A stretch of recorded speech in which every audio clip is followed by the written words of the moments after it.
The landscape has changed a lot in recent decades, as you can see it transforming in this time lapse. In that time, the housing market has changed a lot too. Arizona was once one of the most affordable states to buy a home. Now, the opposite, according to a new report. ABC 15's Patricio Espinosa and Garrett Archer teaming up tonight, talking to people priced out and going inside the numbers on Arizona's real estate reality. It is part of the American dream to own a home, but how? Find a roommate, get a second job? Those are some of the questions many in our community are asking. And my husband and I moved to Arizona over 30 years ago because housing was very affordable at the time. What you holding right there? Show us. Because the rent is too high. And I have a grandfather, and he has Parkinson's disease. We are trying to find him a new home. Currently, he's living with us because housing rates are just crazy. One of my friends at work, he's just turned 18.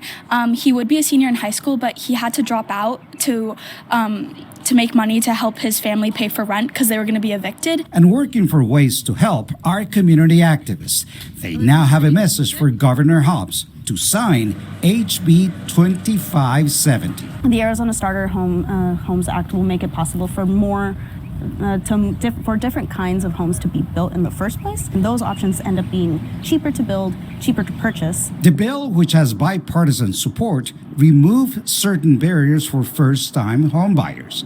But Governor Hobbs hasn't signaled if she will sign it, saying many cities oppose it. In fact, the League of American Cities and Towns says the bill takes away the right of cities to control development. The thing I have to say for Governor Hobbs is, has the American dream left Arizona? Can I be able to go afford a home one day? And I think that's what she needs to understand, and that my generation feels kind of hopelessness. An affordable and beautiful home, a really nice garden, all part of that American dream. So what happened here? How did we go from being one of the most affordable cities to the top 10 most expensive ones to live? We now go to Garrett Archer for more. Patricio, Arizona is a lot of things, but one thing it is not anymore: a place you move for affordable housing. An analysis of home values and census data by the site bestbrokers.com ranks Arizona 9th overall for home affordability based on the home price to per capita income ratio of residents. Arizona mirrors most western and mountain states, as you can see, with these soaring home costs. Now, most people live in metro areas, so we zoomed in on those using median household incomes and home values from the annual American Community Survey from the Census Bureau going back to 2012. So ratios are a bit different here, but Phoenix ranks 13th out of the 30th largest metros in the nation. And these high price to income ratios are relatively recent. 10 years ago, a Phoenician would need about 3 times their household income to afford a house. Today, every metro area in Arizona is above that threshold. Flagstaff and Prescott, they're the least affordable, followed by Phoenix, Lake Havasu, Kingman, Tucson, and finally Yuma, as you can see, just recently spiked. For Patricio Espinosa, I'm Garrett Archer, ABC 15, Arizona. Okay, there's a few things to unlock here. One, I don't know if we need government intervention. I feel like every time there's government intervention, they screw it up even more. Correct me if I'm wrong here. Yes, we want affordable housing, want some rent control. Honestly, I think we just need to let the invisible hand of the free market work its magic. Supply and demand, right? If there needs to be more rental units, they'll make more rental units and the prices will go down. Right now, there's just not enough and rent is high. I agree with that. I just don't know if government intervention is the answer. Also, I can't believe how fast home prices are. I don't know, Flagstaff is so high. It's the highest, honestly. And Prescott is up there. Next is free. Like Prescott, it's growing fast. I was just there not too long ago, but I just can't believe why is it so expensive? Like, I'm still trying to understand this. Like, there's just more people trying to move there and there's not enough for sale. Like, this is crazy. Well, let's do this. Who are we to blame? Is it the pandemic and the policies? So federal government policies. Is it local government policies? Is it corporate greed? Or is it all the Californians moving in here, right? Because Arizona used to be super affordable. And before you know it, you're just surrounded by Californians. And then they're just buying the houses up left and right. Because, they sold their expensive ass house, their shack of a house, that they can use that money to buy a decent home in Arizona. And they're all doing it. And because there's more demand, prices went up. And it is just frustrating for locals to be like, dude, what the hell? I live here. And I can't afford it now. I can't live near my mom. Something else I want to highlight is Arizona's number 9. Most of the unaffordability is on the West Coast. It's a little weird because you don't see New York here. So that's interesting. I see Hawaii there, and yeah, Hawaii is probably number 1. Hawaii's crazy expensive. But you don't see a Hawaii there. But nevertheless, you can see that most of these places are just impacted because of California. It's like California is spreading all over here like a disease. Just more Californians moving out here, increasing the cost of living everywhere else. Californians, they just screwed up their policies with their liberal ideas, increased everything, cost of living, and then they got to the point where they can't stand it themselves, so they move somewhere else and cause the same problems everywhere else and still vote the same. So this video didn't really answer what is the cause behind this, but people are priced out in Arizona. It's funny because I lived in Hawaii and that was a common saying, priced out of paradise. This was even before the pandemic. And now people are priced out of Arizona, of all places, priced out of the desert. It's crazy.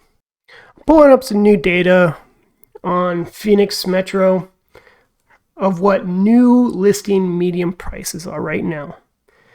You see in this yellow line right now, this is a new all-time high. 5% year over year. Dude, $486,000 is the median new listing price. Now, will people sell for that cost? Probably. Most of them will. It's crazy. And that's just the median. Local Arizonans can't afford that for the most part. Most of them can't. Some can, yes, I understand, but not most. So let me move over to medium sale price. So this is combining new listings with what's currently out there. So it's still following not 2023, but 2022 prices. So it's the pain's recovered. The pain came back, From 2022, we thought, okay, we're looking at a trend where it's getting cheaper now. But then, nope, it's coming right back up. Look at this.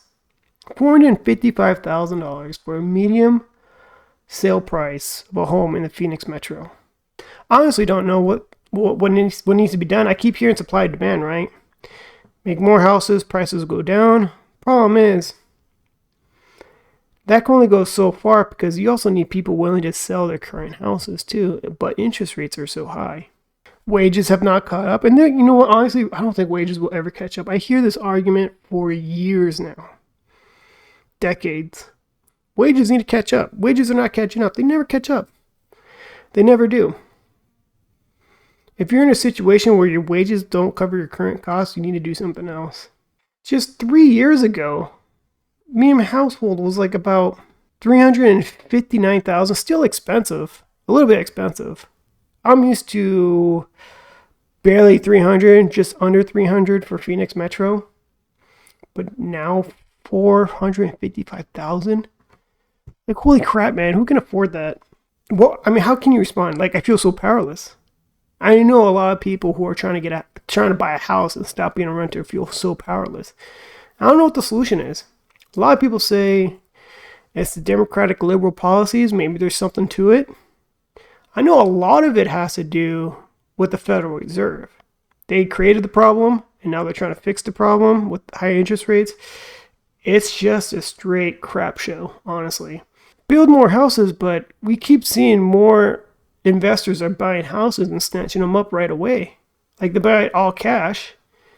while regular people are just trying to buy the house and have to bite the bullet of a 7% interest rate and still can't get the freaking house. They can't even qualify for it. I know many people are waiting on the sidelines hoping for a housing crash, and I don't think that's a good idea to hope for. 2 reasons. If you're hoping for a housing crash, remember, there's going to be a lot of unemployment. You could be one of them. Second, really, if there's going to be a crash, is it like are we going to go back to 2021 prices or 2020 prices? Like, I highly doubt it. I don't think it'll be between 2023 and 2021 prices. They'll probably just, if anything, at its worst, if there's a crash, I believe it'll probably be back to these prices. But then it'll just come climbing back up like this again. We thought this was a crash. Like, oh no, look, it's crashing. And still no one can afford it. It's so crazy. Let me look at active listings, see if there's any change in that. So there's more active listings in the Phoenix Metro. Not as high as 2023, but it might cross here in about a month. Let's see, in the springtime, this is where more activity happens, is the spring up until the fall, right? Summertime, school's out, people are out shopping looking for a house. It's their only opportunity for the most part. But other than that, I mean, it is a frustrating market. People have 3%, 4% mortgages, and they don't want to leave and pick up a more expensive house and a higher interest rate. Are you kidding me? That sounds stupid. There's so many people who have like $1,000 monthly mortgage payment. Why would you want to trade that for like $2,600 a month? Oh yeah, I want to pay nearly 3 times the amount for basically the same type of house. That is dumb. Like those people just are probably just stuck for the most part. Like, what do you do? So I don't know if there will be an actual crash. I know there's layoffs going on, but are they going to keep going on? I don't know. There's so much to speculate. This is so far an interesting year, and it's only March of 2024. I want to leave it to that though. If you have any comments, please leave them below. I'd like to see what you have to say. If you have any idea of what's going on, any predictions. If you're frustrated, let me know too. Make sure to leave a like and subscribe. Thank you very much. Have a good one.